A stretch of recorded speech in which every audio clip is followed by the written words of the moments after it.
Hello and welcome to Microsoft Hates Greg.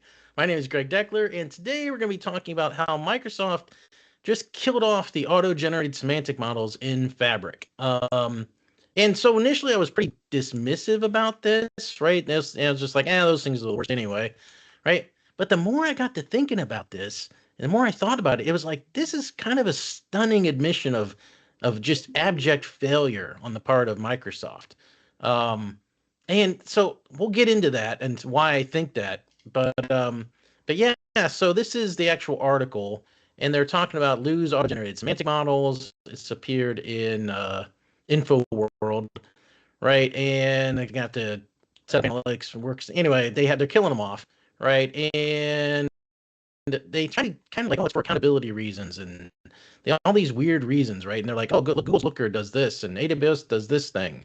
And none of it makes really all that much sense at all.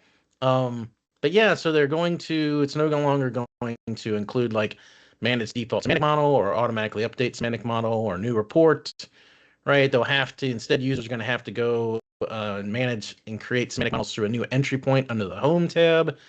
Existing semantic models, right? They're going to be decoupled from their parent assets, right? So they're just going to get orphaned more or less. So you're going to have to go clean them up.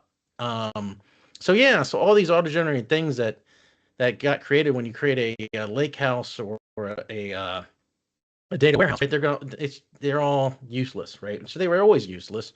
Um, but if you think about it, if you think about the original narrative behind Fabric, right? It was always like, oh, just like Power BI democratized reporting and report development, and that like Fabric is going to do the same thing. It's going to democratize data analytics, and it's going to democratize this, and we're going to have business users going and creating data warehouses, and business users going around and creating data lake houses, right? And you see this all over the place, right? In terms of like this is here's one Fabric, why, who, when, how, whatever.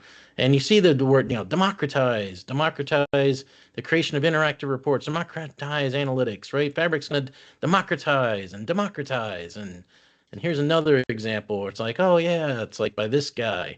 And it's like, oh yeah, it's gonna democratize and all this stuff, right? Because again, the original idea behind Fabric, at least the way it was pitched, was that again, Power BI, made report development and stuff. It democratized it, and you got business users out there creating their own reports. It doesn't have to go through IT, right?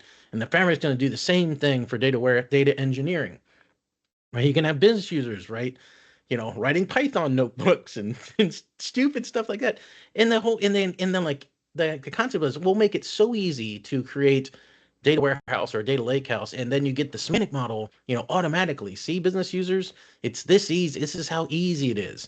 And the business users were like, that just looks like a semantic model with like extra steps. Like, why the heck would I do that? That makes no sense to me. I don't even know where to begin. Should I be using data flows or Azure Data Factory or Python notebooks, or how in the heck am I supposed to be doing any of this stuff?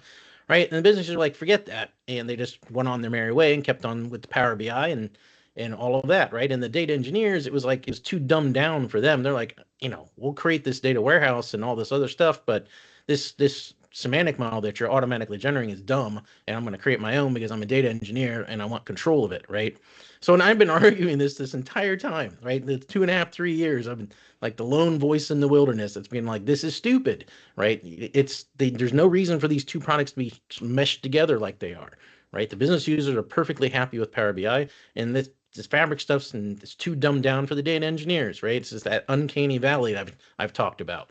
And so here it is, right? Microsoft's admitting that it was a stupid idea, right? It makes no sense. So yeah, the original premise behind Fabric, I see this as an admission that the entire premise behind Fabric originally was stupid and dumb, right? So I don't know. I guess pat myself on the back here. I was right, yes, yet again. I guess I don't know, but yeah, the more I got to thinking about it, this is what a stunning admission of failure this is. So anyway, that's all I have for this video. Hope you enjoyed it, and I'll see you next time.